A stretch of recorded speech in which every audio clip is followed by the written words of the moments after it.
hello everyone and welcome back to Real Life Alpha. So topic for this video will be marriage, which would be an expectation versus reality, confrontation. So just before we start, don't forget that the best way to support me is to smash that like button below and sub to the channel if you haven't. Thank you very much if you have done so.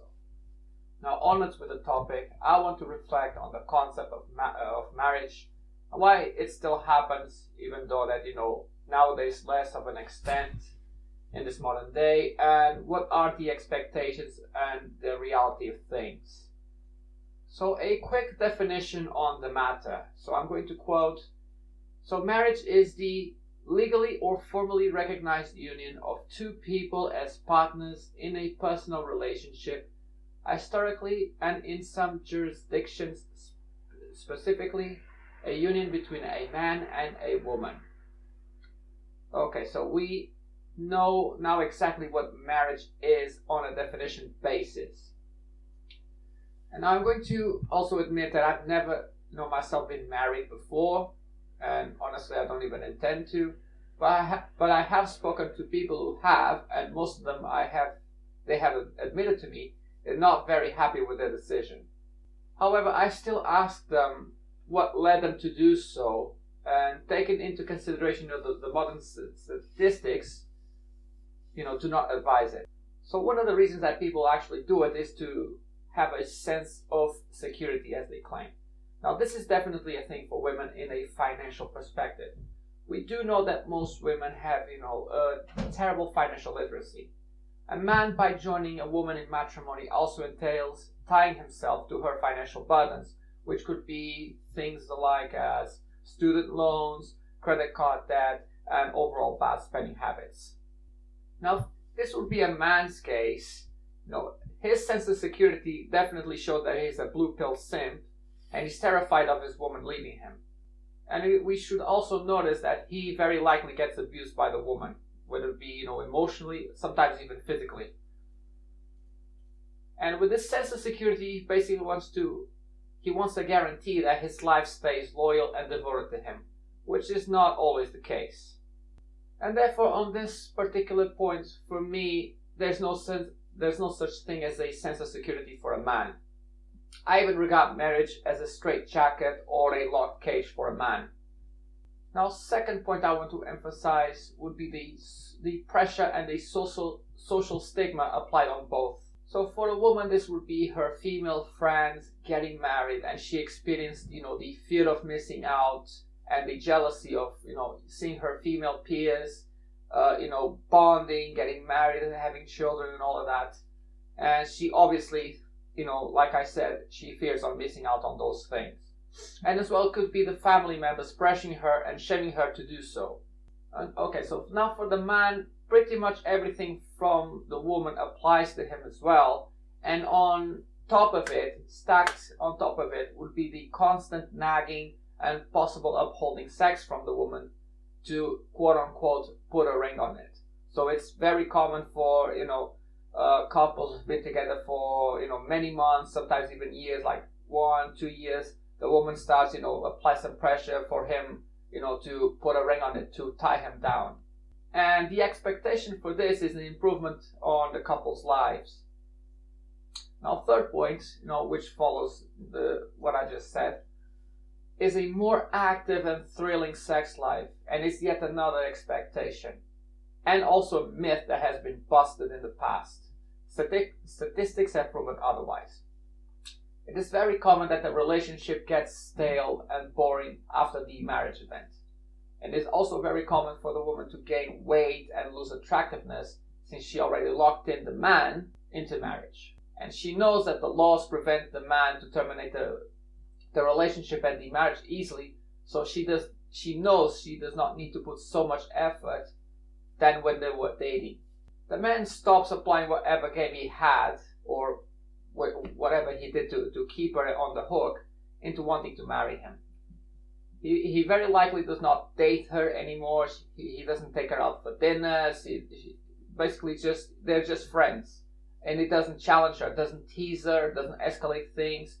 They're basically just, partners with nothing more than that. and the excitement from the olden days of dating is gone, and this could lead the woman to cause, infidelity, since he does not excite her anymore, he doesn't challenge her, he doesn't, give her the tingles. She will be looking for someone who gives her those tingles that she craves so much. And also the man very likely is not on this path of purpose, which, makes him, have more value in her eyes over time.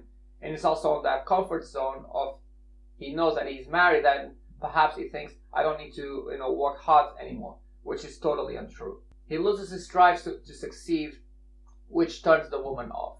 And these are one of the most common, symptoms of the woman, attempting to cause infidelity and eventually filing herself for divorce. Now the fourth one would be love.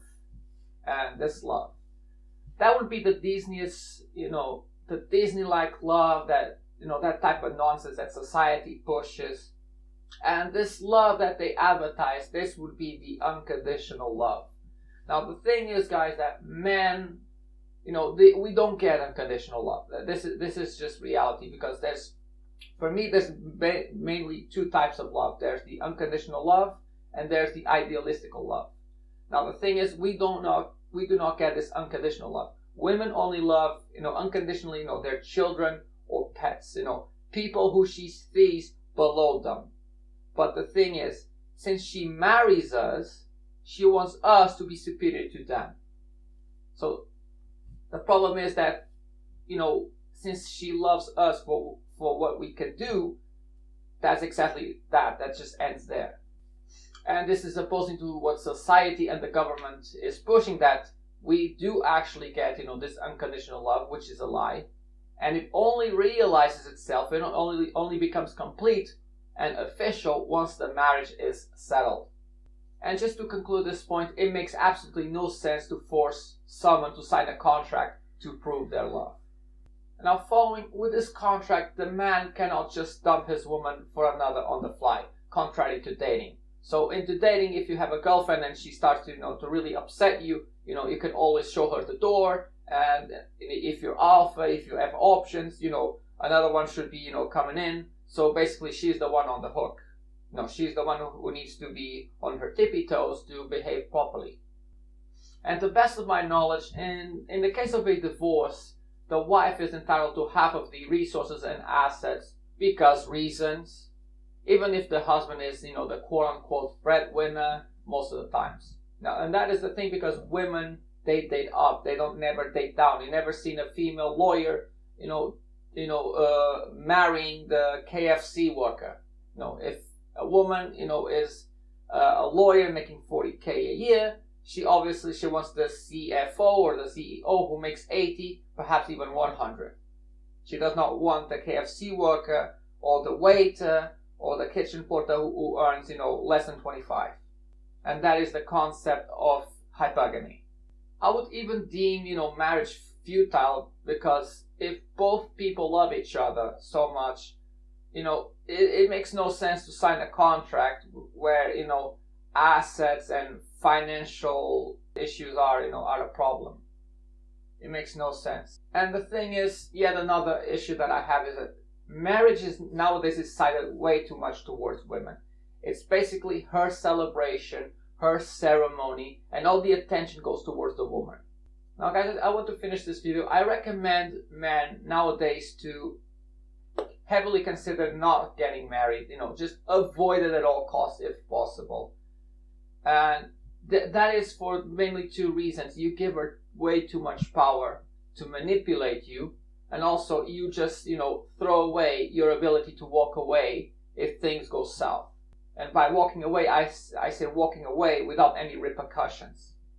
Because I'll let you know that, divorces are definitely not cheap. Just ask Jeff Bezos. And guys, let me know if I'm being way too harsh or I'm to the point on this matter. The only way I see things change in the next years is if women themselves start taking action and go up against the courts and the government to make this contract a little bit more fair for men. The thing is, if this is not a good deal, we do not need to sign it. It doesn't matter how much you shame us. If it's not a good deal, we're not stupid, we're logical. We look at the numbers, we look at the statistics, we look at the papers. If it's not, a good setup, we do not need to get into. So guys, this is Real Life Alpha. Thank you so much for watching. Don't forget to like and sub. Thank you.